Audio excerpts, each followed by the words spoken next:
This is the Conrad Alert. Civil defense information will be broadcast at 6:40. West of the Rockies, you're on the air. Hello. Y2K, how can we prepare? Stop a few of their machines and radios.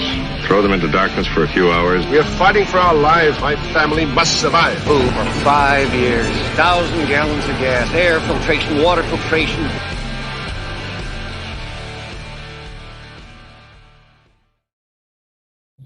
Coming at you from the frozen tundra that is East Central Alberta, Canada. Streaming live on YouTube, Facebook, Twitter, Twitch, Telegram, Rumble, and Odyssey. Welcome back to the workshop where we create community, find freedom, promote preparedness, and share success. I am Toolman Tim.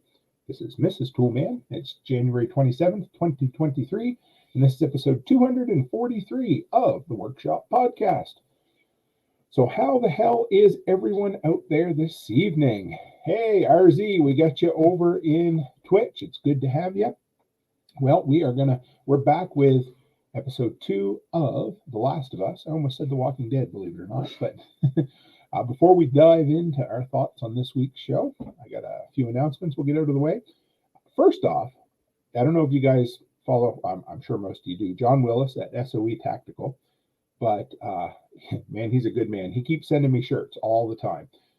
So if you guys are looking for incredible tactical gear that's going to last forever and some politically incorrect t-shirts that, stand for what you stand for and probably make you laugh a little bit, run by and check that out. I want to show you guys a couple he sent me just this week. So there is this one. I grabbed them just before and I forgot. So this one says hard work, no handouts. And you can read the back of that, which is cool. I haven't even set that one over there for me, baby. This is the brand new one that just showed up today. I had 3 show up in 3 days. The one I wanted to show you guys, I forgot to bring down tonight. It's a beautiful thin hoodie that is just looks so nice in the with the red and black that they did it in. So, and if Texas Tennessee Shiner shows up tonight, he's the one that prints these for John. So let's see what this one says. On the back, it says, every normal man must be tempted at times to spit on his hands, hoist the black flag, and begin slitting throats. SOE Tactical Gear. That's pretty cool. Thank you, John Willis. So, originalsoe.com, I believe is the right email or the URL. And if I think of it tomorrow night, I will grab the hoodie and show you guys because it's a pretty smart hoodie, isn't it? It is. Yeah. Number 2, patchofthemonth.co. So we've got, 4 days left this month. So at the end of this month, there will be that's the end of the promo code for Mitch from TikTok. If you guys remember Mitch, we all remember what Mitch rhymes with, don't we? And thanks to Mitch, I picked up a few new subscribers to the Patch of the Month Club. So if you're looking to get 2 free patches this month with your first subscription, go to patchofthemonth.co and click on the Mitch promo code. And third, I announced it last night, but if you weren't following, we have a little dog at the door who keeps trying to get in tonight. No, it's Maisie. I know, it's Maisie. Yeah. So I'm going to be at the Thrivalist Fair in Addy, Washington, the last weekend in May. I'm going to be speaking twice while I'm there, once on entrepreneurship and once on preparedness. So I'm really, really excited about that. And what else do we? Oh, yeah, this is a big announcement, of course. You guys, if you follow my brother-in-law, Barrett, he's on here sometimes. We talk to him. Well, I believe he's sitting down enjoying our show tonight in his brand new Lazy Boy chair. It's actually a chair and a half, isn't it? So I had to shout him out for that. And finally, this one was really cool, guys. I got to get this one out of the way, too, because I got tagged in a Facebook post earlier today. It was from a friend of ours named Tiana, and her kids just love Toolman Tim for some reason. They go to the daycare. They're just awesome. And so she went into the living room. She said it's hard to get anything done because the both of them are sitting in the living room couch watching last night's workshop podcast. So I need to shout out to Mia and Kennedy. I'm sure I'll see you at the daycare, but if you guys are listening, it's good to see you. And I hope you enjoyed this and I hope it made you smile just a little bit. So with that, why don't we dive in? So tonight we're going to talk about episode 2 titled Infected from The Last of Us. What do you think there, Mrs. Cook? I'm just letting Tiana know. Oh yeah, so we just showed it out to the little girls there. They're great little kids. They cracked me up. So this week, I suppose it. Okay, first off, we'll get the spoilers warning out of the way, simply because if you're watching this, anything from episode 2 or 1 is fair game. So, well, that and plus, like, they're all over the internet, the spoilers. So, yeah. And we were a day later this week. We didn't get to see it until Tuesday, right? Tuesday, yeah. Last week we saw it on Monday, so we watched it on Tuesday, then on Wednesday, and there was a couple of people talking about it in the chat room, and I'm like, oh shit, I need to get to watch this. So we enjoyed it. Excuse me. So it opens up in Jakarta, 2003, at a cafe. 2 soldiers come in and take a lady away. She's just trying to sit there all by herself and eat a lonely dinner. And she looks scared shitless. And she's in the back of a police car, or what looks like a police car. And she just asks, like, sir, did I commit a crime? What's going on? What'd you think of that opening scene there, Mrs. Cook? It wasn't too bad. Like, I like because it's referenced like from the first episode when they're talking about Jakarta. Yes. And so I like how they tie it in together. Yes. So you're under the impression that basically patient 0 is from Jakarta. Yes. And then they fill us in. So I'm sure lots of you out there knew this. I had to look it up, but Jakarta is the capital of, I just wrote it down, Indonesia. And it's also the home of the largest, well, actually, wait a minute, we'll get to that too. But so it's the capital of Indonesia.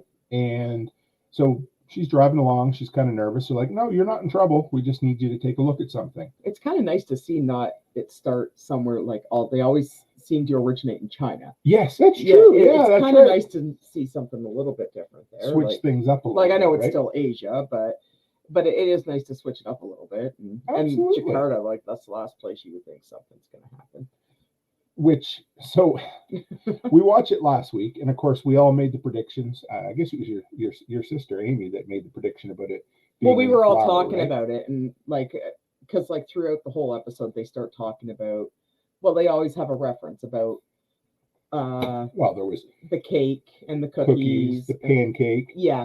And how they had no they didn't have anything that basically had any flour in it. Right, and Joel was on Atkins, which is, Well, I think he just said that because he didn't want the biscuits from the couple. Because he was like feeding her to her mouth, right? Yeah. So it's like, Yeah, so that was the big theory. I mean, there was 842 breadcrumbs, pardon the pun, and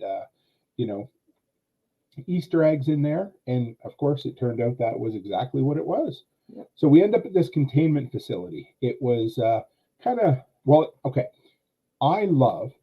know if you guys remember last week, but one of the big things that I said was, I wish they'd have spent more time on the collapse, right? I love seeing the pre-apocalypse stuff. It's intriguing to me.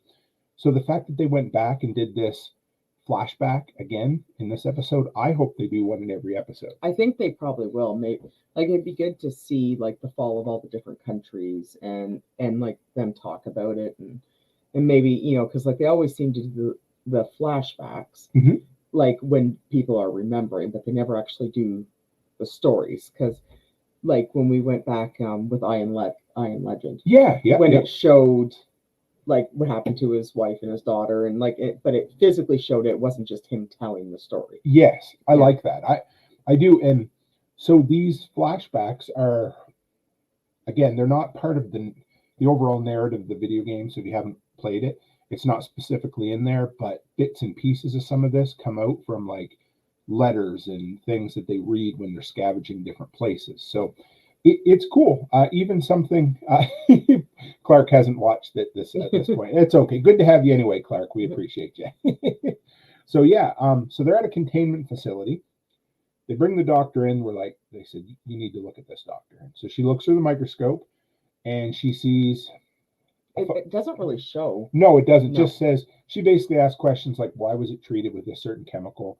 Because, basically it's not possible for this to exist in humans. And the guy looks at her and like, well, surprise. Actually, Clark, it's on Crave. Yes. So Clark, I think Clark, can't remember if Clark's in Canada or the U.S. right at the moment. But so in Canada, it's on Crave. And in the States, it's on HBO Max. Yes. Yeah. It's probably on HBO as well. Yeah. So HBO in the US and Crave in Canada. So So yeah, she looks through the microscope and then she says, well, this can't be possible. And the soldier says, well, as a matter of fact, it is. Yes, I was pretty sure that was Clark. Yeah, so yeah, it's on Crave Clark. So they tell her it's mutated. It has gotten into humans. And it turns out that we don't exactly know who patient 0 is, but the most 0 patient we find out just happens to work at the largest mill in the world, Jakarta. the largest flour mill in the world. And it turns out, I did a little Googling, and this is actually an existent flour mill. They just doubled their production, or close to doubled. They can put out 12,000 ton of flour a day at this mill. It ships all across the world. So it would not take very long at all for this fungus to get mixed into the flour. Well, and I hope they discuss how it survives in the flour. Right. Like, I hope they discuss that because basically if you're putting it in a bag of flour, you think it would like suffocate, or because there's nothing like, so I hope they discuss how. Well, they made one mention of it in there, and they basically said that flour was the perfect substrate.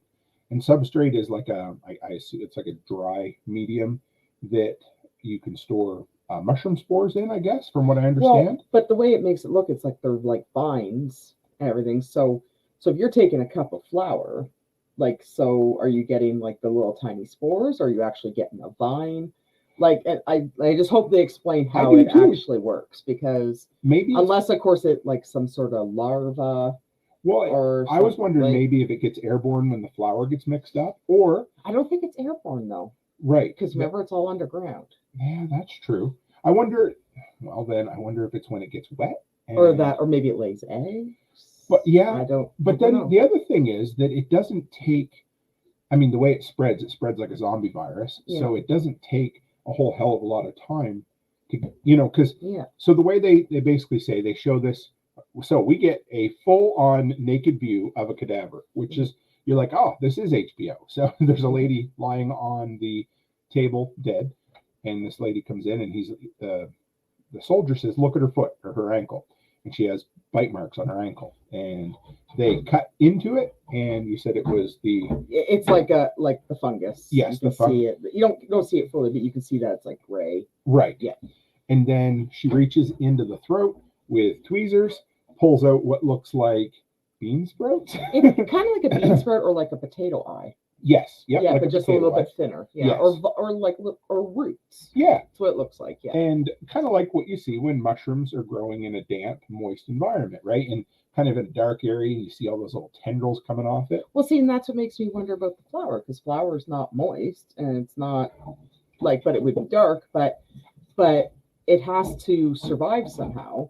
So how is it surviving in the flour to be shipped from Indonesia to the U.S.? Or like, so that's why I'm wondering maybe if it lays eggs, and maybe you ingest the egg and then the egg hatches. I don't know. I'm just trying to figure it out. Like there's a lot of questions there that aren't answered yet. I'm not laughing at Becky, guys. I'm laughing at my dog trying to chew her way through the door. Of course, she never does this, just so you know. She never does this when I'm on the show. It's just me. Only when Becky's in here, because apparently she can't come on the show live with me. So if anybody hears weird sounds like a zombie trying to get in the door behind us, it's just a 4-pound chihuahua trying to chew her way through the door. So could you open it up for me? I probably can. You just hang on, guys. Here, we're just going to try to... Because she won't stop. Come on in. Come on, man. There we are. All right, guys, there. Back to live. That's the joys of live television. I hope everybody on the audio is like, what the hell is going on? So now she's just going to hang out with us in here until she decides she wants to get out. So, largest flour mill in the world. She cuts into the cadaver, and she reaches into the cadaver's throat, pulls these tendrils out, and the crazy thing is they're not dead. They're like... Well, see, and that's the other thing, too. So they're not dead, but they use the body as a puppet. Yes. Yeah. So, but obviously they can't use the body as a puppet if the body is shot in the head. Right. So it must, if you basically destroy the brain, then it can't control the body, but it still survives somehow. So it must still be Well, I think contagious. it basically, after the body dies, it seems like it feeds off of what's left there. But how would it bite to travel? So it must actually have to get close enough so it can get into you. I think so. Yeah. Because there's quite a bit. We may never know all the mythology behind it. Because I hope they do some more explaining. I do too, and because it would be interesting to hear the backstory on it. I'm starting to think we only get 9 episodes. I don't think they're going to make it all the way through the first edition, the volume 1 or the first. Oh, I don't know. game. Well, they got through Tess pretty quick. That's true. So we're going to talk about Tess in a minute. God rest her soul. But yeah. So one of the craziest, darkest lines in the whole show come up after this. So they're sitting in kind of like a waiting room afterwards because she freaks out when she sees these little tendrils flopping around. And the guy looks at her and he says, well, we need medicine. How do we cure this? And she asked, who did she bite? And they said she bit 3 co-workers at work, and we have them and we had to put them down. And they said they locked her in a bathroom. Right. And and the cops dispatched her too, right? Wasn't it? Or they killed her? I think they did, yeah. But the crazy thing was, and of course this is what I was wondering, she looks at the guy and she says, well, who bit her? And he shakes his head like, I don't know. And you knew right at that moment, pardon the French, the world's fucked because they couldn't control it. So he looks at her and he says, well, we need medicine. How do we cure this? She goes, you don't understand. This is a fungus. Fungus doesn't grow in humans. There is no vaccine. There is no cure. There is no treatment. And she says one word. She says, bomb. And this is a woman whose family lives in this city. And she basically says, you need to bomb the shit out of this country. And I need to go home and be with my family. Yeah. And how scary is that? Yeah. That to me. Oh, anyway. Yeah, she said she wanted to go home to her family. And then she said that you have to, so she can spend what little time she has left. And then she basically tells them to bomb Jakarta. Yeah. Like bomb it. That's it. That was what, maybe a 3 to 5 minute opening scene. They obviously didn't take her serious enough, right? Well, I think they tried. So there's a throwaway comment later on where they talk about Boston looking like the moon because it has craters in it. Mm-hmm. And they said, well, they bombed Boston to slow it down. Well, I think what she meant by bomb, though, she probably meant like an atomic bomb or something. Like an atomic bomb or a nuclear bomb, right? To basically level everything out. So there would be nothing left.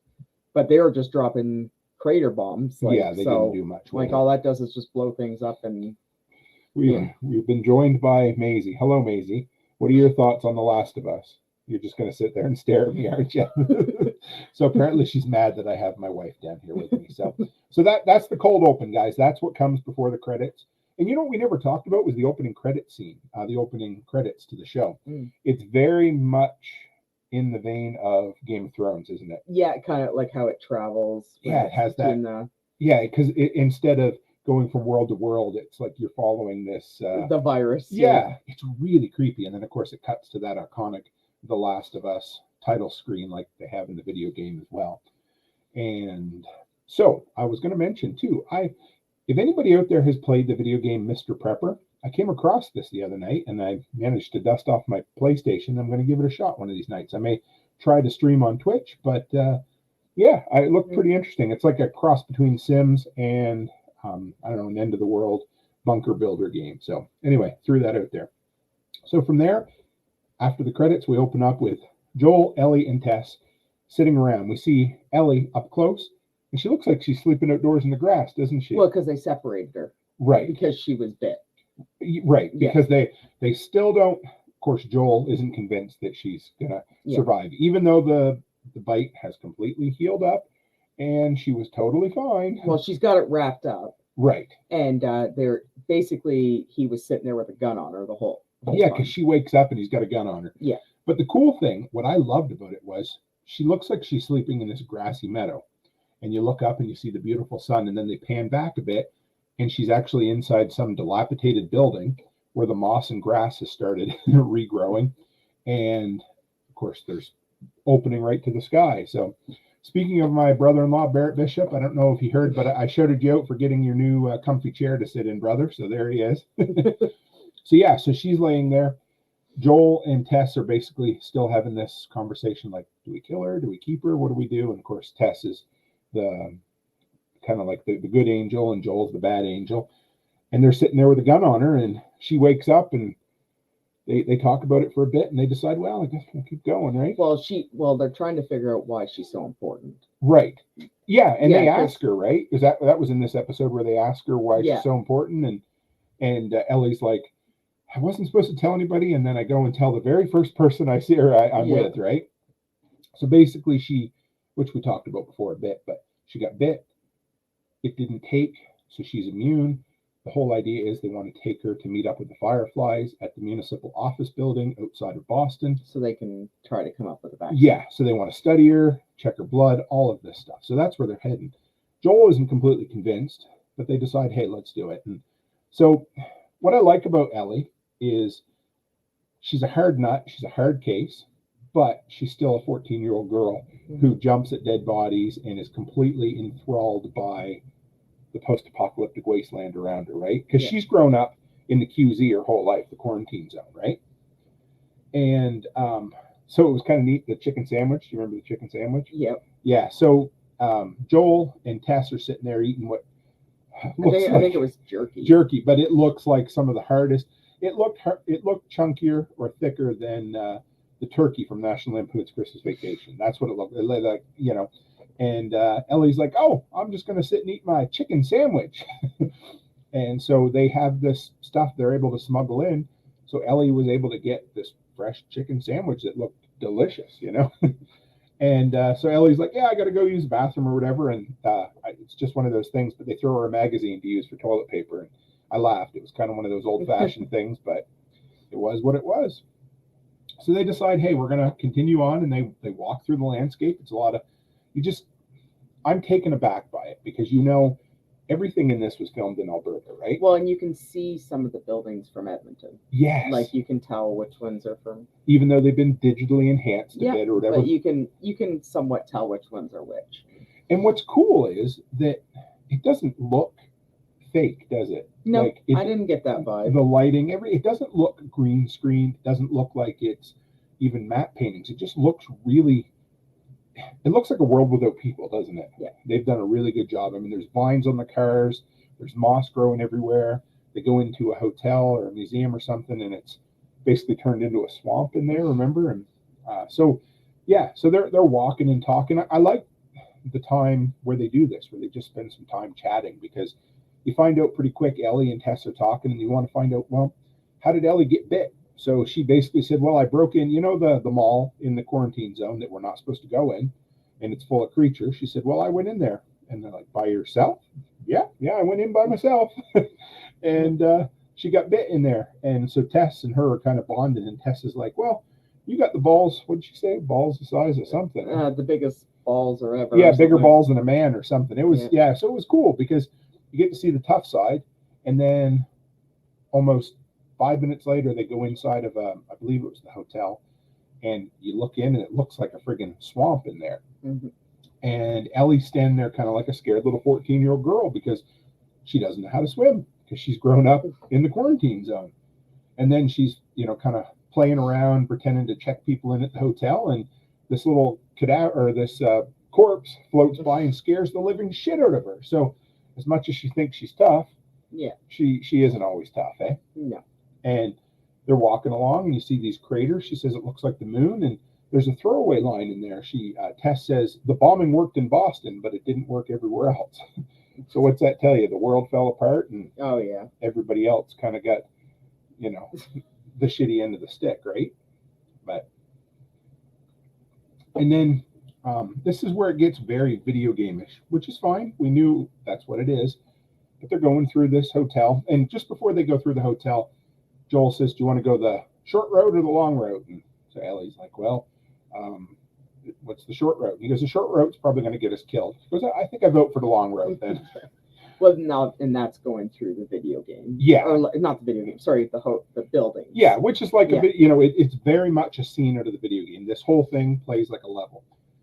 So they get in, and they're going up the stairs, and they need to climb up through this door that they think, oh, okay, it's there. We'll get through, and it had collapsed. So, and this is one of my favorite. This is my favorite scene in this episode. So Tess says, "Well, I need to climb up." Ellie wants to go because she's smaller, and Tess says, well, if you die, you're no good to us. So Ellie's like, all right, I'll go. And while they're walking away, now there you go. See, yeah. And while they're walking up, she's climbing up through, Ellie and Joel just sit there and bond. And that's what I really liked when they had that.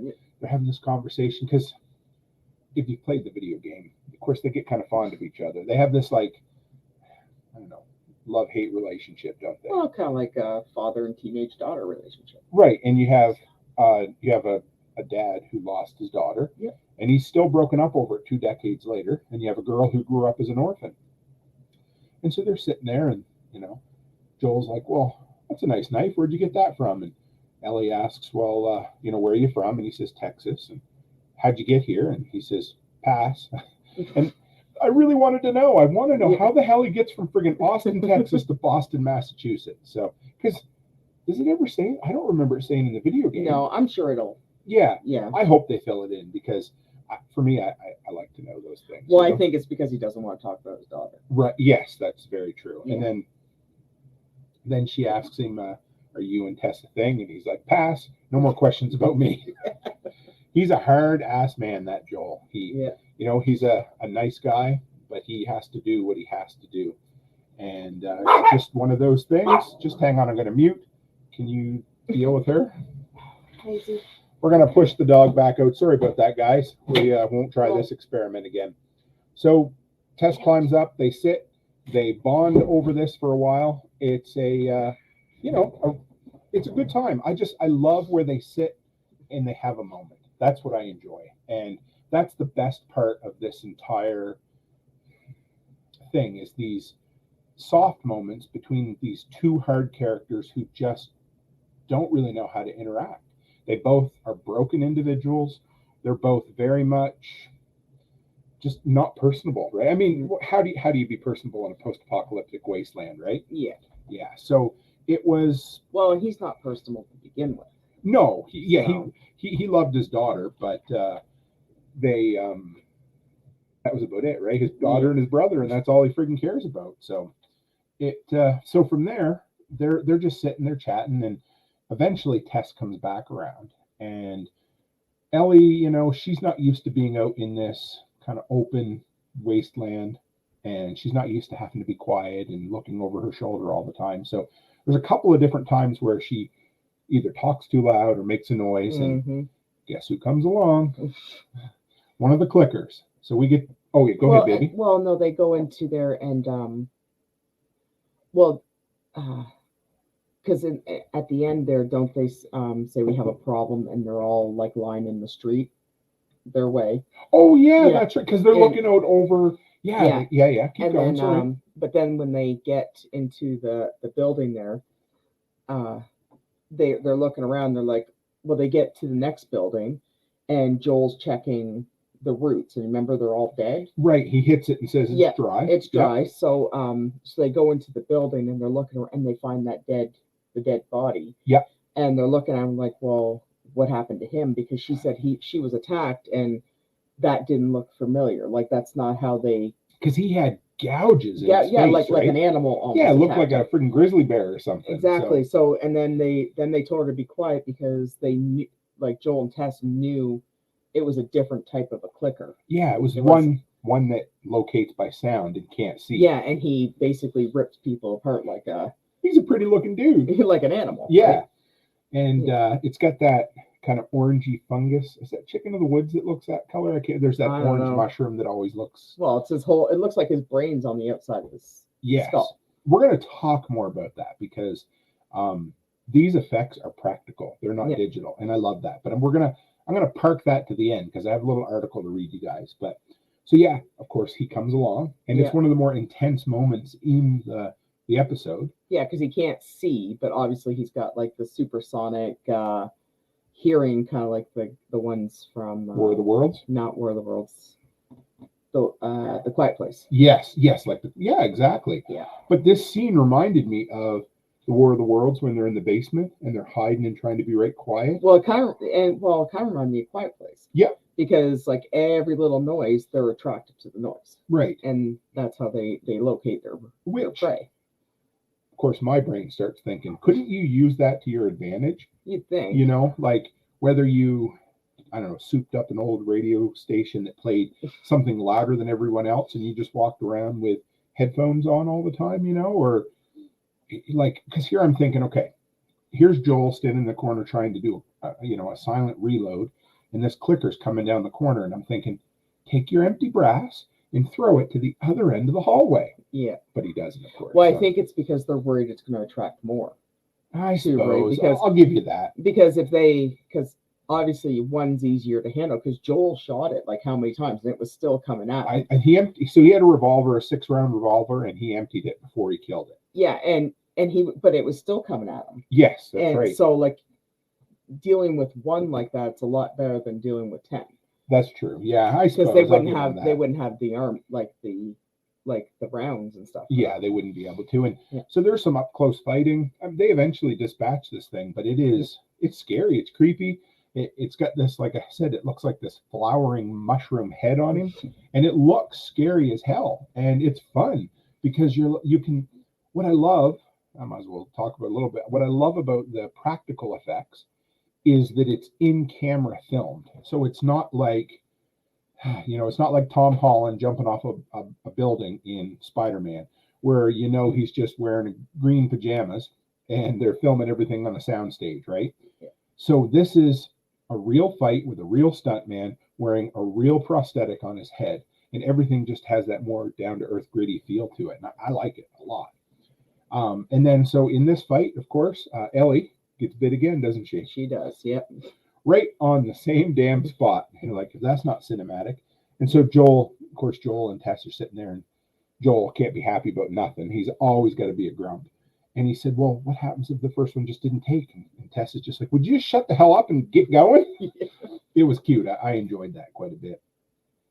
So, and then there's another scene directly out of the video game. They have these planks. So if you ever play the game, there's a ton of times where I don't know how many planks are connecting different buildings. But they have these boards. They look like, 2x10s or something that go between buildings that are like 8 stories up. And so they have to walk across it in this. It's not a big deal, but I kind of geeked out a little bit because it's in the video game. And then they always have these dilapidated fire escape ladders they have to climb down, right? Yeah. So they do that. And from there, they finally come to where they're supposed to meet the fireflies, right? Well, that's the whole scene where he says they're dead and everything like that. Right. That's in the fireflies. Yes. Because that's where they're supposed to meet them. And then when they get in there, they realize that, like, they're all dead.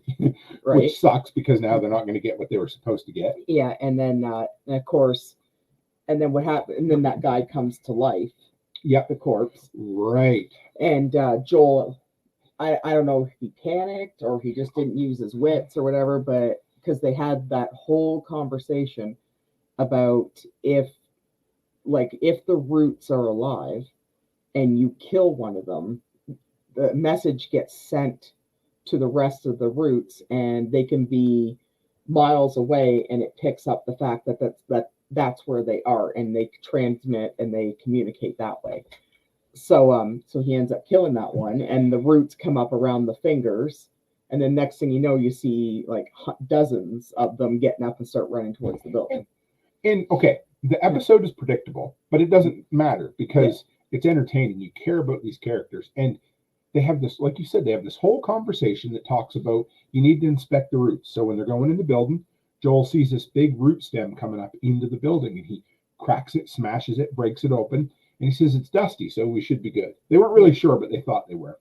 And then this guy kind of... he was kind of like a new yeah, So the roots that he would have had wouldn't have been damaged, so he would have started new roots. Right, that makes sense then, yeah. Yeah, so basically, but Joel, for some reason, he panicked and then must have forgot that rule. Well, yeah, I wasn't sure. That was weird. I wondered how he... Well, I think he was upset because of what was going on with Tess, because I think he kills, if I remember correctly, she shows him the bite before he kills the guy. Which we haven't mentioned yet. So yes. So, we might as well back up a minute because Tess, in that first encounter with the clicker, doesn't tell anybody, and eventually Ellie figures out she's been bitten. right there on the neck, which, if I remember the chart, she was going to turn fairly quick. Right? Yeah, it's fairly quick. Yeah, 1 to 2 hours, I think, or something. So she Yeah. had very little time to react. Of course, Joel is upset because Joel gets upset. That's what he is. I understand. And that clicker or whatever, the newly formed one, jumps at him, and Joel just shoots him in the fucking head just like that. Boom. And then that's because I think he was at it, like he wasn't thinking, right? Right, exactly. And so, like we said, those tendrils, whatever the fungus, they're like a nervous system, right? Yeah, but it was only like a matter of like 30 seconds. Yeah, and they all knew. It's like, yeah. It reminds me of like insects, or I don't know, like kind of like a beehive. Yeah, that's true. Sure, yeah, and they just know, and they just swarm. Well, kind of like Resident Evil. Yes. Remember when something would happen in one spot, the computer knew, or whatever that. That's right. Machine, Alice. No, not Alice. Yeah. No, whatever the machine was knew what was happening. That's right. And then they would send them there, and and it was very typical. It also had some 28 Days Later vibes, right? Because you remember in there's times when, these zombies are kind of distracted because there's no prey around. And all of a sudden when they hear him, like when he walks into the church, they all just go, oh, and they just swarm to him. And that's what happens in this. So they go in, it was the municipal office building. And of course, all the supplies were there that they wanted. Yeah. And so what does Tess decide to do? Huh? Well, she basically has Ellie take her bandage off to show Joel that it healed the bite, so that he was like, and then she told him that, like basically that this is real. Right. And you need to take care of her. And then she started dumping the gasoline so that he would get out, so that she could hold them, because it was only a matter of like, I think, a minute. He said, because he looks out the door and she goes, how long do we have? He goes, a minute. Yeah. And Joel is a man of urgency. Yeah. So Tess says, Joel, you need to do this.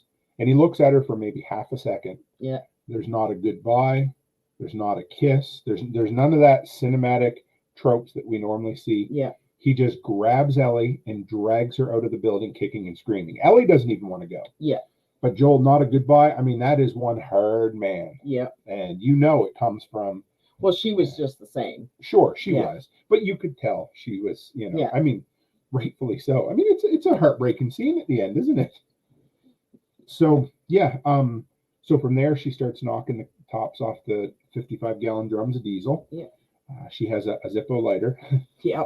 Some grenades. Yeah, there's some grenades she knocks on the floor, too. Yeah. And as Joel and Ellie are exiting through the back, they're all coming in, and they don't really see her for a minute, right? No, because I think they probably can't sense her right away either, because she would smell like that. Well, I wondered if that's what it was. Yeah. But at this point, I think you can start to see that the virus is taking over her, because she's still trying to light the lighter. Of course, the climax of the it, cliche or whatever. It wouldn't light. It wouldn't light. She tried to flick that damn Zippo 40 times. Yeah, didn't light. And then, but then the one guy comes over to her, but I think it's because he could sense the virus or whatever. Yeah, it was almost like he had to transfer I don't know, they all become one together. I think they were like communicating. Yeah. Yeah, because she didn't really fight him. No. She knew she didn't have, but I know, but like, it's like her body, like she didn't have any control over it. Yeah, it was just, it's going to happen. It's cool because in her face, you can see this. It's like, she wants to blow the damn place up, but at the same time, she knows this guy's coming. And finally, of course, she gets the lighter lit. Yeah. And the whole friggin' building just goes like that. Yeah. And luckily, it killed them all, I guess, or at least that's what it implied. Yeah. Yeah. And I believe that is where the episode ended, right? Was there anything beyond that? No, it just shows Ellie standing in the grass there. Right. Kind of brokenhearted, and yeah, Joel needing to be, and when you play the video game, Joel makes a habit of saying things to Ellie like, I can leave you in a heartbeat, or I can just leave you here without a second thought. And, to actually see him do that with Tess in this he's a hard man. I don't know how else to put it. And when they were in the building there, when she was eating the sandwich, Tess told her, plain as day, that her and Joel were not good people. That's true. She said, look, Ellie, we're not good people. and I don't know what you expect from us. And like, at least she was honest. That's true, right? baby. I forgot about that. So, and because the whole monologue that she gives to Joel for the last minute or so before he leaves is basically like, we fucked up. We're bad people. We're horrible people. We've done evil things. Just make this one thing right. Just look out for Ellie, the best you can. And he did what he could, and he commits to it. He's not a perfect person.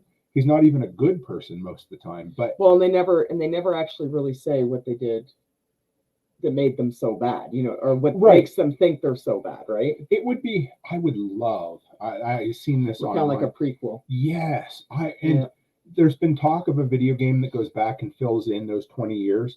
But I would love to see Neil Drucker, the creator and writer of the game. I would love to see him put it to celluloid to make a show out of it. Yeah, I think that would be awesome. 2 or 3 seasons of what happened to Joel and his brother and Tess and even Ellie, and the fall of it and everything. Like that would be kind of cool. And you know what? Maybe they'll talk more about that. The thing I really hope is they keep doing these flashbacks. Yeah. I love them. I think they're awesome. They kind of break up everything is dreadful. and I mean that in the sense that everything you watch and hear is depressing. That's part of the story. And this is the end of the world. People are just surviving. And surviving is a dull thing. It's a dirty thing. I always bring up Shane from The Walking Dead. He's the only one that figured it out early on in there. And Joel reminds me of him. Yeah. Right? He does the dirty stuff that needs to get done. And that's the problem. The only thing that Joel has that Shane didn't have, what you kind of feel bad, is that Shane got done what had to be done. Right. And then everybody shit on him for it. I know, that's true. And it's like, because like all of a sudden you're in the middle of the apocalypse and there's zombies everywhere and you're going to all of a sudden grow a conscience. You know what I mean? Like that's not how it works. It always bugs me. Oh, I know. Like you can't have you can't be who you are and then all of a sudden the next season grow a conscience because Rick was going around and he was shooting everybody and he was killing everybody. And then all of a sudden he grew that. And Shane was like, well, what the heck's going on? This is not what we're doing. This is what has to be done. And all of a sudden, and then all that crap with Lori making Shane sound like he's some sort of evil guy and everything. And it's like, no, you know what? He saved you. He saved your son. He kept you alive up to this point. And he knows what has to be done, and he's getting shit done. And now you're saying that he's a bad person? I mean, he's the dude that, take him or leave him, whatever, but he's the dude that shot the guy in the leg. Because Shane was a walking epitome of, you don't need to be the fastest, you just need to be the second slowest. Because he literally shot a dude in the leg so the zombies would eat him. But the thing was, that was so Carl could live. He did. But... again, he's the bad guy. He's always the bad guy. And that wasn't right. Like I was so mad when they killed Shane. Me too. I was, because he was honestly one of the most relatable characters. Well, I watched him and I'm like, that's my dude. I mean, I'm not not a dark person, but but you do what has to be done. And I'm sorry, like if you need to get something to save a boy and you've got a broken ankle and he's slowing you down, it doesn't make it right, but you get shit. But it's reality. Right? We talked about, it's going to sound off, but I did the show last night about the Buffalo Blizzard. And one of the lessons I talked about in that was that you need to focus on you and your family because, and this is going to sound bad, but there were people who went out in the storm because their neighbors didn't have anything. And then guess what? The dude died. He left a pregnant wife at home, and he, succumbed to the elements out in a friggin' snowbank because he was trying to help other people. Yeah. Now, it doesn't mean don't help other people, but what it does mean is put you and your family first, and then worry about everybody else. Well, see, and that's the thing with Shane again. He got Lori. He tried to go to the hospital. Rick was in a coma. Couldn't do anything about it. So he got Lori and Carl out. Yep. And the next thing you know, Rick shoots him in the head. Like, hey, buddy, gee, thanks for saving my family and keeping them alive for this amount of years or how long I was in my coma for. And all of a sudden now I'm... And then Rick goes on later on to be a way worse person. Yeah, like going into the water tower there and killing all Negan's men when they were sleeping and everything. Like, they're the bad guys. Yeah, right? That's what I kind of enjoy about these post-apocalyptic shows is we do these mental exercises, right? Where we kind of click with certain characters and we think, okay, well, what would I do in this scenario? And what I like about, and I've got an article here and then I want to touch on some quotes, because there was somebody that complained that the show was just too dark and too bleak, and I'm like, what the fuck did you expect? It's about the end of the world. About a virus that wipes out 99% of the population with no hope. I mean, what did they expect it to have? Like flowers and sunshine? I think so. Yeah, okay. They want it to be I don't know, a unicorn contest where everybody gets. Well, no, they want it to be like The Walking Dead in season 8, when everybody grows conscience. Yeah. And all of a sudden they all live in harmony, and they only kill what they quote the bad guys. Yeah, exactly. Right? Like, no. So shout out to Darkwing Dave 55 over on Twitch. Good to have you, sir. Always love having you in here. I love the emojis. It says hello there, and I can't quite make out what that one is, but good to have you. So yeah, that was kind of the end of the summary of the episode and some of our thoughts. So I wanted to chat a little bit about the practical effects, because I'm old school. I love it. You go back and you watch the first Jurassic Park, and that movie still holds up today, doesn't it? Yeah, I mean, the effects. Yeah. The dinosaurs look as good as the day they were made. Yep. Because they were in-camera effects that had very minimal. I wondered. Okay, so Dave says that's a Fallout vault. He says I streamed Fallout 7. Very cool. Right on, man. So if you go back, all of the effects, or almost all the effects in the Jurassic Park, this is what, 93 when that came out, I think. So 30 years ago, were filmed in camera. And then there were some minor touch-ups with digital. Then you go ahead to Jurassic Park 2 and 3, and then Jurassic World 17, 18, 37, and 42. And they don't even look, they come out and they don't look as convincing, because nothing looks, when you have a pterodactyl flying down and the lead character looks like, oh, they're not looking at anything. There's nothing to it.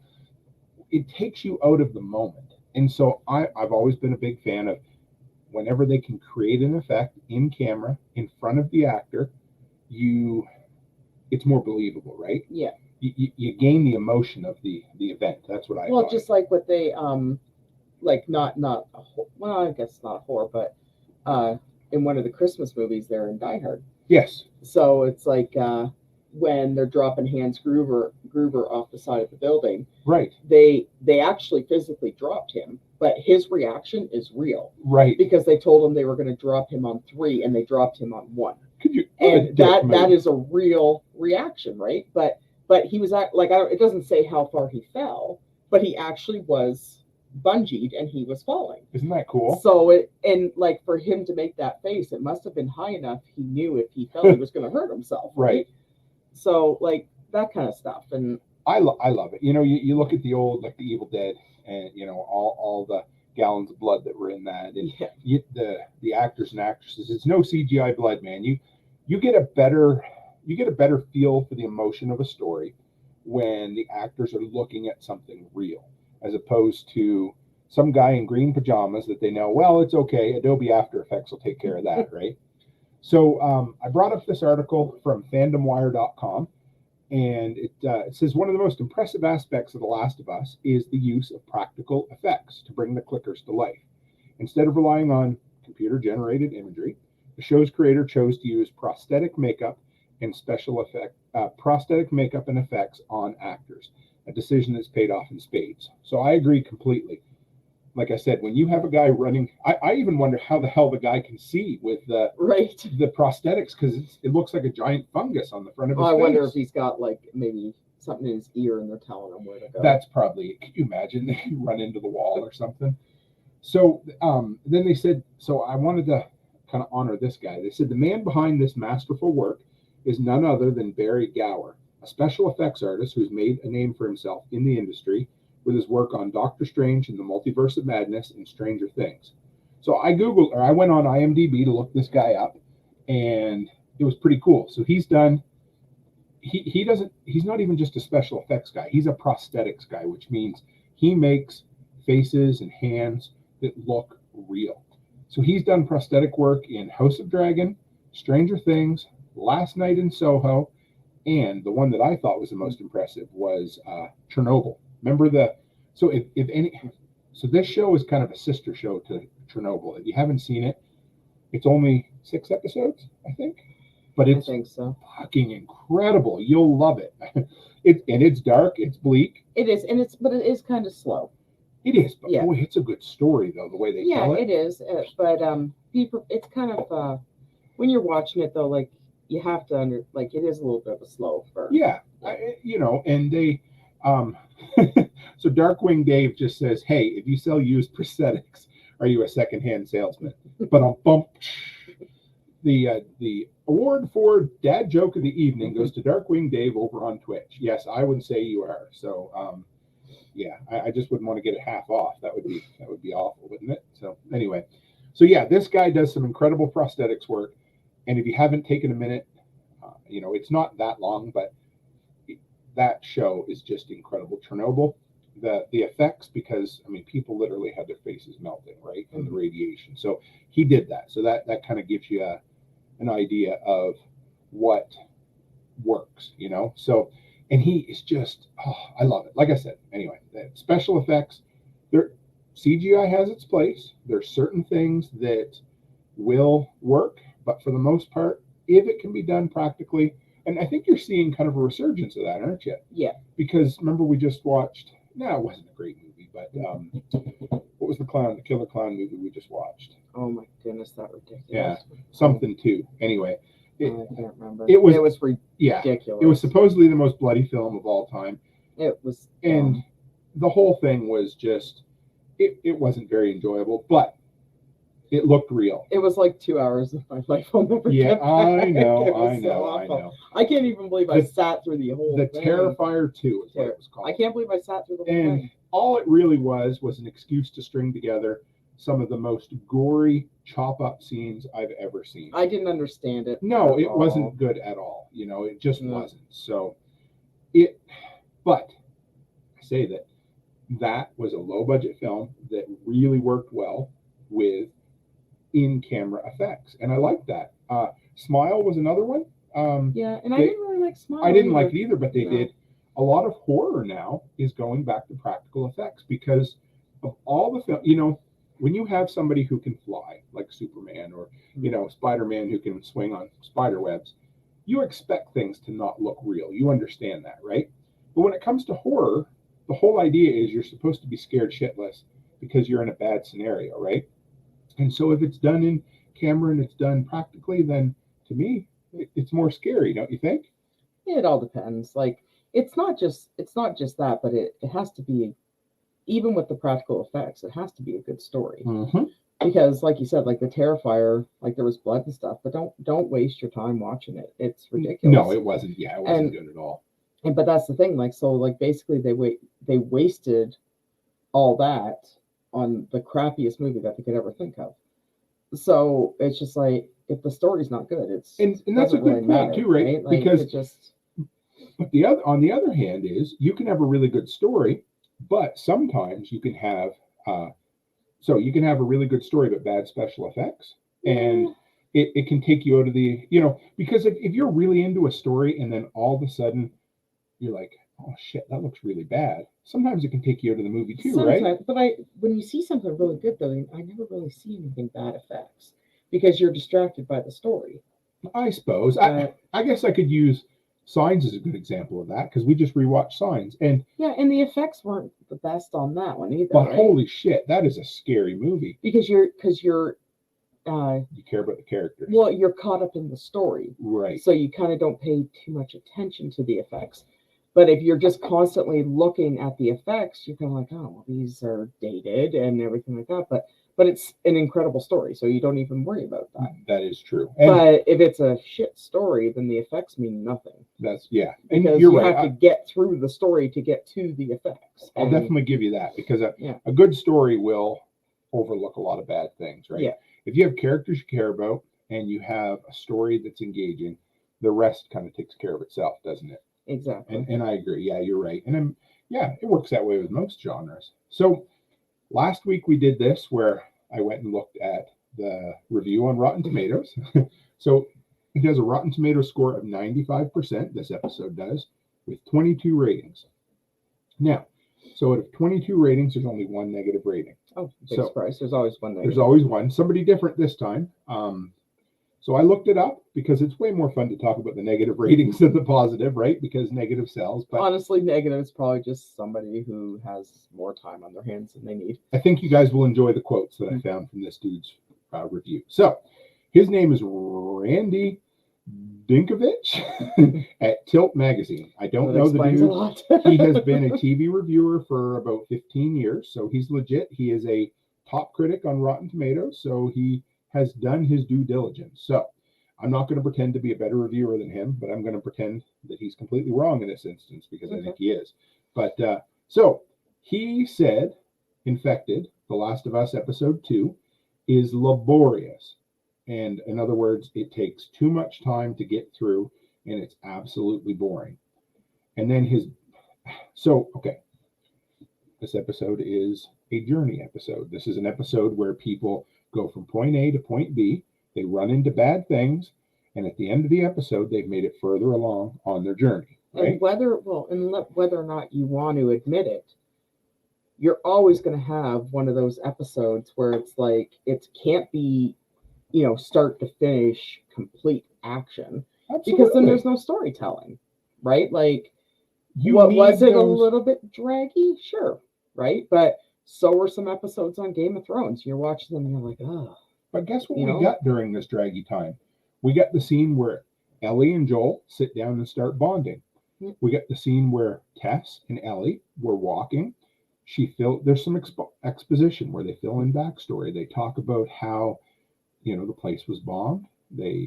Tess says Ellie has balls the size of Uranus or something, But you're always going to get that type of story. But like, just because it's a little bit boring and slow, it doesn't mean it's not giving you information. Right. And that's it, like even just the first little part with Jakarta and stuff like that right there gave a tremendous amount of information about how it was all how the infection started. It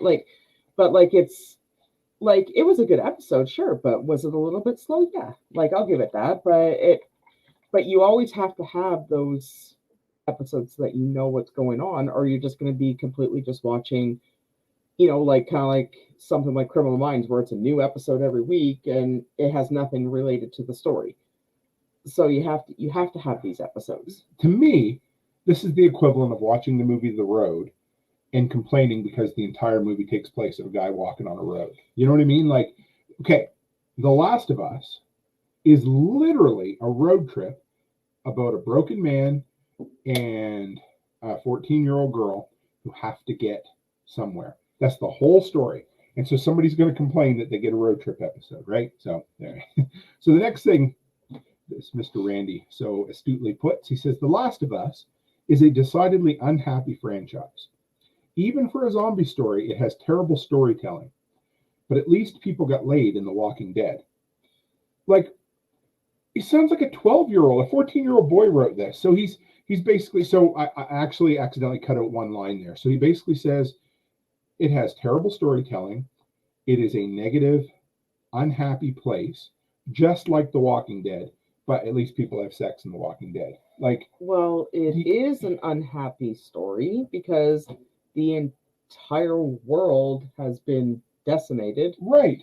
And so what do they expect people to do? Walk around and just worry about getting laid the whole time? I always say, we always watch these post-apocalyptic things. We always say how unrealistic it is. Because as far as I'm concerned, as much as, go ahead and procreating is a natural thing.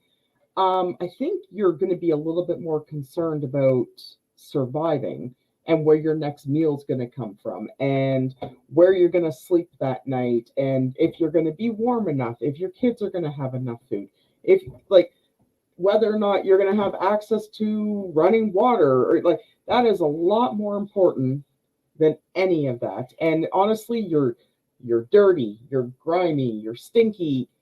The last thing I want is some stinky man coming around, and it's like, get your stinky balls off me. You know what I mean? It's true. It's the last thing you want. And then of course in The Walking Dead they turned it into a soap opera. Oh, like I know. where are these women finding razors to shave their armpits? How are their legs shaved? Remember the shower scene with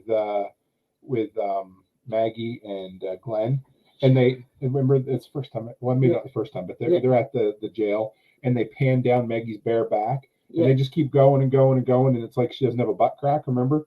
And her armpits are completely shaved, and we always how the hell does that work? You know, like because honestly, the last thing I'm going to be worried about is whether or not my legs are shaved and my armpits are shaved, because like I'm going to be more concerned about finding clean water that I can drink.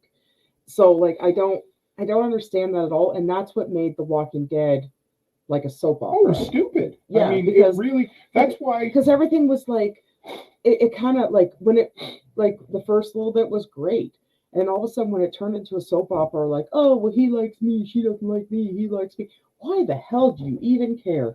Turned into a CW show. Yeah, like you're running from these things that get up and eat you, and you're worried about whether or not he likes you. Hey, let's stop and shag in the woods. You know, it's like, get a life. Fuck? I mean, I get it.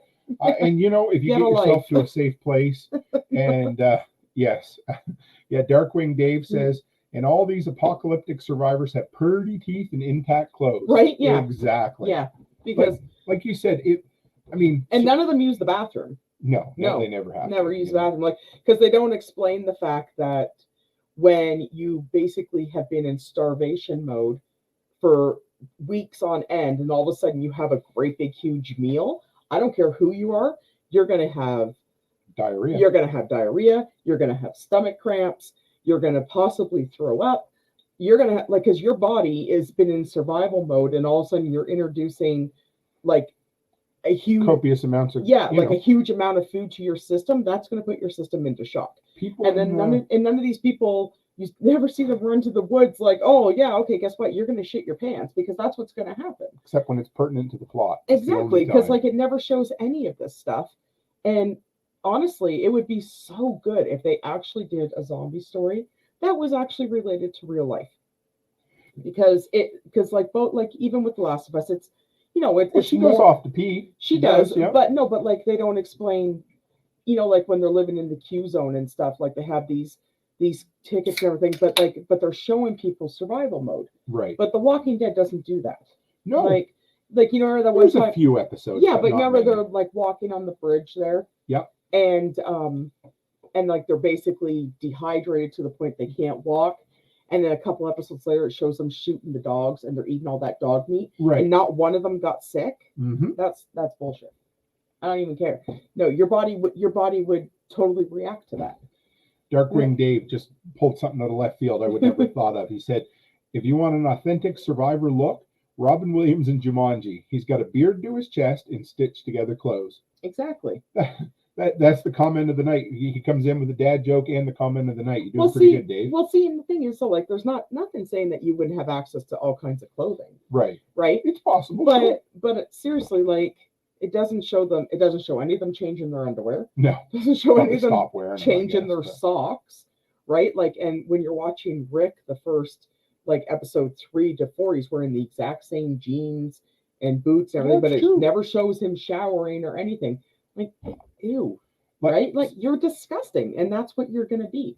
But yet these women, perfectly shaven armpits, they don't have any, you know, no blemishes. It looks like their eyelashes are perfect. Their hair might be a little musty. Their eyebrows were perfectly plucked, good point. too. Yes, because I do my eyebrows every couple weeks. I don't think so. If you don't have any way of doing no. This has been a Mrs. Cook rant. I love it. I'm sorry. It's fine. Don't apologize. It's the whole type of thing that irritates me the most. Like, if you're going to do something realistic, do it realistic. Yeah, like, I agree. So I've been prepping for the post-apocalyptic book club that we do every once a month. And this month we're doing book 8 of the Going Home series. And in there, the family, Morgan and his family, decide to go to the beach for a barbecue because they just fought off some Russians and whatnot. It's an awesome book. And these feral people come out of the woods. Just a loosely affiliated group of ne'er-do-wells. And so they're like, that smells like pig. So they were barbecuing a pig, right? And so they basically, you know, Morgan and his family kind of like, well, we better leave. Let's let them have the pig. And so they cut off pieces and they give it to the whole family. And this one little kid eats it. 5 minutes later, the kid goes over, drops trousers, and takes a shit right on the ground. Mm-hmm. And anybody squeamish, plug your ears for a minute, but it's full of, like worms or whatever, Yeah, right? probably tapeworm or some sort. Yeah, it'd probably be tapeworm. Yeah, that's what it Yeah. was. So the Yeah. doctor went over and inspected it, and he's like, "Oh, those kids are not healthy at all." So that right there, that's exactly what you're talking about. It was nice because, Yeah. in a 10+ book series, they can take the time to deal with health and sanitation issues like that. Because, Yeah. But this guy, all he worries about is, well, The Walking Dead was bleak, but at least people got to shag. Like, what the fuck, right? So, No. Next quote from the incredible review. This episode, Infected, offers a number of mutations on its original source material, but what it doesn't change in the slightest is how much it wants to revel in its own misery. But every moment of hope in The Last of Us is brutally punished in what becomes a repetitive series of reminders of how in this world everyone loses except nature. So that is in this this series. Of course, there is the underpinning of climate change they do talk about, and whatever, you take it or leave it. But what there is you see a world without humans, nature starts taking over. Well, yeah, because there's nobody to It's gonna maintain happen. it, right? I mean, you look at any old road that doesn't get maintained. The first thing is the weeds start encroaching on the sides, and then through frost or just sheer luck, little roots and stuff shoot up, and all of a sudden you get trees growing up through the pavement. It doesn't take long. And this guy is like, well, it wants to revel in its own misery, but That's what happens. Right? but everybody loses except nature. Well, in 4 words, you summarize the theme of The Last of Us, but you called it a bad thing. So there you go. Just because you're a good or bad person has nothing to do with it. Bad shit happens to everyone constantly, and the only most resilient can find their weary existence in this world to face the next dice roll of survival. No shit. Yeah, guess what? Whether you're a good or bad person, bad shit's going to happen to you. Ain't nothing you can do about it. This guy's complaining that this like, what does he want? I'm not quite sure what he wants. It doesn't make any sense, but because and it's like it doesn't really matter because whether you're good or bad, everyone has to survive. Right. And either and unfortunately in an apocalyptic universe, it's the strongest survive, unfortunately. And you don't want to think of that, but it's true. Sure. Because that is the law of nature, unfortunately. Exactly. And that's why I didn't understand that, bringing back to The Walking Dead. As much as you want to reproduce and stuff, but why would you bring a baby in? I wouldn't want to. Because you have to constantly worry about noise and crying and a quiet place. Exactly. Right?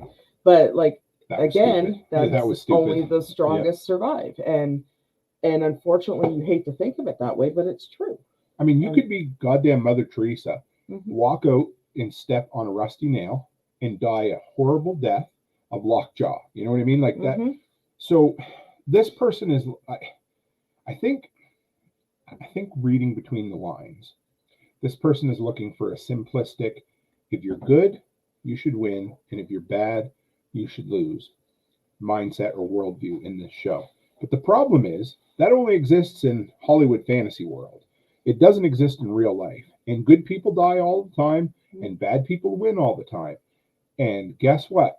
In life, this weary existence where you just face the next dice roll of survival, fuck, what are you going to do? That is life. That's the whole definition of life. Well, and as far as I'm concerned, in apocalyptic, there's no such thing as good and bad. Because there's just shades of gray, right? Because good people are going to be forced to do things that they would consider that only bad people did. And bad people will be continuing doing their bad stuff. And it's unfortunate, but it doesn't mean but there's no good and bad. No. You're only surviving. Right. And the only good choice is the one that allows you and your family to live another day. Yeah. And I find I'm pretty sure it's probably going to come up, but I think the one thing that irritates about apocalypse is that is the people who go feral. Okay. You know what I mean? Like just because shit's happening doesn't mean you have to act like an idiot. You know what I mean? Okay, like Mad Max. Oh my God! Right? Don't even get me started on that. I know, but just because obviously they were shit people before it happened, and and obviously, and that's just who they are. But all of a sudden they can't speak a normal language, and they can't. Oh yeah, the latest Mad Max even. Yeah, you're right. They can't speak a normal language, and then all of a sudden, and they can't, and then and just everything is so weird. You know what I mean? Kind of like the same with The Stand. Yeah. Or right? Hold on, let's slide back. How about the garbage people in the fucking Walking Dead? Yeah, they got to be the. So were you like that before this happened, or like did you talk like that before this happened? Like what makes you so special that you have to be like this now? Like I don't. I mean, they always say that the internet brought out the weirdos. I really think that the apocalypse brings out some of the weirdest motherfuckers you're ever going to find, because it's just like a whole bunch of different cults. That's what it is. Everybody always has this need for power, right? Or I don't know, or sense of belonging. I don't fucking. I don't know. Weird. It's so weird, and I don't understand why. If you're gonna have these bad people that thrive with other bad people, and they do shitty things with these bad people, but just because they're that way, why do you have to have all of a sudden some made up language, and you have to wear chains around your neck and eat people, and you weren't like that. Maybe I don't understand. I'm not condoning it or whatever, but it almost has kind of a primal feel to it. So it's just, I people always need a way to explain what's happening in the world, right? I know it's weird, but you think back, 1,000 years ago, and or what, into the during the Roman time, they would, if there was a thunderstorm, they would say the gods were mad, or it was always that. So maybe that's part of it. I don't know. It's fucking weird. I don't understand it at all. I just and same with the ones that wore the masks on The Walking Dead. Yep. Was that a hobby you did before the apocalypse, just wearing dead people's skins? Well, I mean, Jeffrey Dahmer did it, so I don't know. I don't know. I don't know. That's one thing about these, and I hope The Last of Us. I know they're probably going to have people like that, because I think they did in the video game too. Yeah, a little bit. Yeah. We're going to shout out to Utah Mike. We have no idea where he lives. I'm going to guess somewhere in the States, but, good to have you, Utah Mike. Always appreciate you dropping in. So the last quote from this guy, and so it has to do with the final scene when Tess dies. Yeah. And so I know we explained it a bit, but I want to explain a little more. So she's there. She's clicking her lighter, and this infected guy comes up next to her and basically kisses her, or gets very close, because his mouth opens, her mouth opens. Well, he was communicating with the fungus that was in her body. Right. Yeah, that's how they communicated. Yeah, and that's assume. Yeah. Yeah. So here's this last quote kind of sums up what. Okay, so reading through this guy's review, there's one word in there he uses a couple times: agency, talking about a person's agency, and that's code for social justice warrior and that kind of thing. You know what I mean? Whatever. To each their own. I went there. I didn't mean to, but let me read this to you, and then you guys tell me what you think. But it says, I mean, fuck. Tess can't even die in peace for her sacrifice. And one of the more disturbing changes from the book, she dies by being gently tongue-banged by a clicker as she tries to flick her lighter for the last time. ... which is just a really weird way to kill off a female character. What's her being female have to do with how she died? He's a white male, so he's standing up for her. That has nothing to do with it. How do you... It must be so fucking tiresome to watch everything through that lens and think, you can't even enjoy this fucking TV show because you're worried that they gave a woman an unworthy death. Well, and for starters, he seems to have this weird infatuation with sex. Very much so. Yeah. Like I said, the review read like a 14-year-old boy watching. But there was no Megan tongue Fox involved with that. It was actually the roots. There was no tongue, and their lips didn't even touch. It was just the roots going in. Would he have the same issue if it was a man? Well, I think the men characters would probably die the same way, because that's how because they're communicating with each other, because she was already being taken over. And the other guy coming at her knew that and could sense it. That's why I'm assuming they were probably adding them to the roster. Yeah, because they knew it was new. So it had It just must be fucking tiresome to watch a show and to sit down and be entertained by a fucking work of fiction, a bleak post-apocalyptic fiction that has no sex in it at all, except when... Well, he seems disappointed that he was very disappointed that there was no, banging in there. Yeah. But, of course, the one time when it really isn't something sexual, he has to turn it into that. And then he has to turn it into a gender thing. So, I don't know. Yeah. Shout out to Mechanical Otter over on the Telegram group. Good to have you. I see a big waving there, too. So, but like I said, it must be tiresome to not be able to enjoy any media today. Because you always got to figure out the social justice angle behind it. Yeah, but, right? And like for him to specify, like, honestly, it has nothing to do with her being a female. I think if it was Joel, it probably would have been the same thing. Oh, it sure would have been. And it's just... Gender swap it. Have a woman who did it to a man or a man to a woman. What the fuck does it matter? Her gender had nothing to do with it. What it had to do with was somebody sacrificing their life. And why does he say book? Yeah, I don't know why he said book. I think he meant video game, but yeah. Maybe he's confused. He's definitely because confused. It's definitely not a book. I don't want to go any further than confused, but he's definitely confused. So once again, standing up for something that isn't an issue. I don't know. As a woman, when you watched that scene, did you think anything sexual from that scene at all? Well, why not? You should have. I'm telling you as a man that you should be offended as a woman. What's wrong with you? Because the first thing I thought when they were coming in, they were all running in and she was standing there. Right. And none of them noticed her because I imagine it's kind of like the thing gives off like a scent. Yeah. So they know, like they basically knew that she was there, but it wasn't...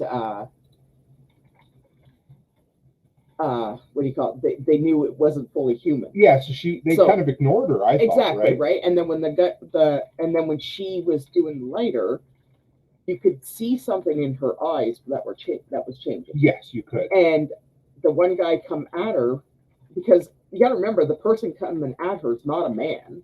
No, anymore. It's being controlled by... It's like a Borg. Remember the Borg? Yeah, that's what it's not like. a man. Right. It's a part of the collective of the fungus. And so it's not like this man is coming and approaching her as a woman to sexually violate her or anything, because what he's picking up is the scent and the sound coming from the fungus that's in her body. Right. And they're connecting because that's how they communicate with each other, is connecting through the vines. And that's the first thing that came to my brain. And there was nothing sexual there at all. So yeah, I mean, 21 out of 22 Rotten Tomatoes reviewers recommend The Last of Us. But Randy, Mr. Dink, Randy Dink from Tilt Magazine. I think he needs to find another career. Yeah, I don't know. Maybe he needs to get into reviewing porno. I don't know. Maybe he'd be happier. He seems to be pretty infatuated with it. Yeah. Utah Mike says, I guess I should watch TV. Kind of lost tonight. Yes. Our Friday nights for the next while are going to be dedicated to The Last of Us, the best post-apocalyptic TV show on television at the moment. We're really enjoying it. Except for the first two seasons of Buffy. Oh, that was good, but it's not current now. I mean, but it's still number one in my brain. So. Yeah, I honestly, the first six, we always turn it into a Walking Dead. Because I love The Walking Dead. We should do one of these on The Walking Dead. Just the first season, then. We should rewatch them all. Fuck that. No way. Yeah, we should. Maybe as far as like Herschel's Farm, or maybe to the, I don't know. Honestly, I would be happy to do the first 6 episodes. I would be really happy. Yeah. But it gets so boring. I think we should. We'll do a couple. We'll see. Maybe we could do a season at a time. We'll watch a season and we'll do an episode to a season or something. Or maybe we'll do the first 6 episodes as individual shows, and then maybe we'll do a season per episode after that. Yeah, because the new season is on Netflix. Oh, I haven't watched it yet. Shoot me in the head, guys. I love her, and I'd do anything with you, Mrs. Cook, and I love spending time with you, but I don't think I could watch the current season of The Walking Dead without being really drunk. Because I had this idea, I guess anyway, I had this idea that, so if any of you guys out there are fans of Red Letter Media, and they do this show called the Wheel, Best of the Worst, or anyway, they have this wheel where they spin and they pick these old shitty movies they have to watch, and then they review which one's the best of the worst, and they just make fun of it, and it's pure, they get drunk and they watch shitty movies. And I've been watching another one called So Bad It's Good, and people send in Steven Seagal movies to them that are so fucking bad. Him and his wife watch them. They record themselves watching it, and then they do some commentary afterwards. And anyway, so my idea was eventually you guys pick it or we pick it, the worst of the worst post-apocalyptic movies. We watch them and we react to them, and we make fun of them and give us an excuse, or give me an excuse to drink some bourbon and watch some movies. So what do you think, hon? Yeah. I think it'd be fun, wouldn't it? Yeah, I'm game for that. Yeah, so maybe we'll spin this Friday night thing off into its own podcast someday. We'll be so busy that... well, just any movie, actually. Like, Oh, it doesn't have to be apocalyptic. No, I know, but just it would... not comedies. Yeah, it would suit the theme for a while, Yeah. you know? But, yeah. So that was The Last of Us Episode 2, titled Infected. I'm kind of excited. Where do you think Episode 3 is going to head? I don't know. I hope... Well, like, you don't want it... Honestly, they killed Tess off really quick. I thought for sure that was going to be, like, Episode 3, 4. Yeah. But, I think they want to get him on the road. I know. Why? Well, they're going from Boston to Wyoming. So I imagine that's going to be a long trek. What did I say? Now, somebody's going to correct me because I'm wrong. I think it was it 30 days or 50-day walk if they walked it? I thought you said 50. Yeah, maybe. But I don't imagine, like, they're not going to... I think if they do that, it'll probably drag it out too much. Oh, yeah. And that's the last thing we want to happen with this, is where it starts to get draggy. Yeah. And then you get to the point where you're like, oh, well, that was a waste of time. I'd rather it be too short than too long, you know. I'm a big fan of the Vince Gilligan Breaking Bad kind of format, you know, that 5 to 6 seasons is enough. Yeah, I think I don't see them stretching No. to 5 seasons. No, they better not. They better not do what they did with The Hobbit. You know, I always loved that. You had Lord of the Rings, 3 books. They made 3 movies. They had The Hobbit, 1 book smaller than any of the Lord of the Rings books, and they turned it into 3 fucking movies that are 8 hours long. What did we say? I think I said 3 seasons would probably... Yeah, I could see that. Yeah. As much as you want it to be longer, then I think if they go longer than 3 seasons, I think it's going to start getting repetitive, and it's going to start turning into the Walking Dead. Because it is a road trip story. Yeah. And... Yeah. You know, they'll probably do a time warp after season 1, like they did with the game, and I guess it all depends whether or not he gets to Tommy. True. Yeah. And honestly, I really think there's enough in that game that they could turn this season, that the first game, into 2 seasons. I think. Well, and the thing is though, like with the Last of Us 2, Joel's not in it. Right, not for very long. No, so... At least that we know. I haven't actually watched or played that one yet. But... Well, from what I know, he is. Yeah, no, Yeah, so... But to be fair, isn't it... It's quite a time jump between... I know, but that's what sucks, though, is, like, I can't see them going any further than season 2 or 3 without Pedro Pascal. Right. Because, like we said last week, is that... Bella Ramsey is what she is, but she can't carry that show. No. She's an okay actress, but she's not great. No, she is what she is. And I'm not, you know, like, not to cut her down or anything like that, but she can't carry that show. No. She can't. I agree. And so like if they, I don't know, maybe they're gonna flop it around where maybe that doesn't happen, or I don't know. Or maybe they fill in some of the time between between things. Or maybe that'll be the last episode. Yeah, that could be. I don't know. I just want, you know, it's good for Alberta that they're filming here too. It is, but once they get to that point, there's nobody that can carry that show. No, and he is. I mean, he is the show, and exactly. You know, it'll be good. Like you said, 3. I'd be fine with 3 seasons. If we got 3 9-episode seasons, 27 episodes, fuck, I'd be okay. I'd be happy as a pig in shit. So. Yeah, and because like I don't know who else would be able to carry it. No, because like his brother Tommy couldn't carry it. I don't even know who that actor is. That's true. So now there is an episode coming up, a standalone episode with Ron Swanson in it. Yeah. He's only in 1 episode. Well, I don't know if he's only in 1 episode, but there's an episode that's all about him. Okay. So. And I like Ron's. But he wouldn't be able to carry it either, right? So Nick Offerman is his name. He chews scenery really well. He's a great actor. Mm-hmm. He's funny. He plays, from what I understand, you know, like a doomsday prepper type who may or may not be gay. I can't remember. So I don't remember him from the He wasn't in the game. I think he's a new character. Okay, well, see, and that's why I'm thinking. And that's another thing too. We don't want them doing too much of that either. I know, because then you get too far from the source material. Exactly. So far, they're walking a fine line, and I like it. Yeah, The because flashbacks are great. if they start going too much this way, then you're going to be like, oh, well, okay, no, that didn't happen. And then you're going to be watching the show, and you're going to be constantly like, oh, well, that's not what happened. That's not what happened. They didn't do this. They didn't do that. That's true. And then you're going to be then it's going to start getting disappointing. That's true. And I'm excited. I can't wait. I wish, well, no, I don't wish. I mean, my live stream is exactly when the show premieres, and then it's straight to bed after that, so we never have time to watch it on Sunday. yeah, But this week, we'll probably be able to watch it on Monday, won't we, babe? might be able to. Yeah. Yeah, but it's just, I don't know. I just hope they don't do that because, again, like what they did with The Walking Dead. Yeah. Right? Because right now, after Rick left, they have Carol and Daryl carrying the show. Daryl wasn't even an original character, and Carol died in the first series of the comics. Yeah.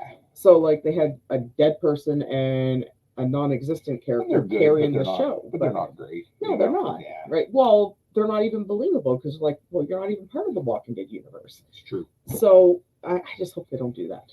I hope they don't stray too far from it. So All we know is Yeah. Joel and Ellie aren't going to die next week. We know that. no, Joel, they're not going to die No. for a while. I'm excited. So yeah, so that's your prediction. That's where you think we're going. I think you're right on par there. So yeah, what do we got? So it'll be next Friday night. We'll be back with episode number 3. I don't even know what the title is for it yet, but I'm looking forward to Look it. it up quickly. Yeah, we can try to find it right quick here, and let's see. Bring this over. And we'll go to IMDb. Yeah, I don't even think they put out.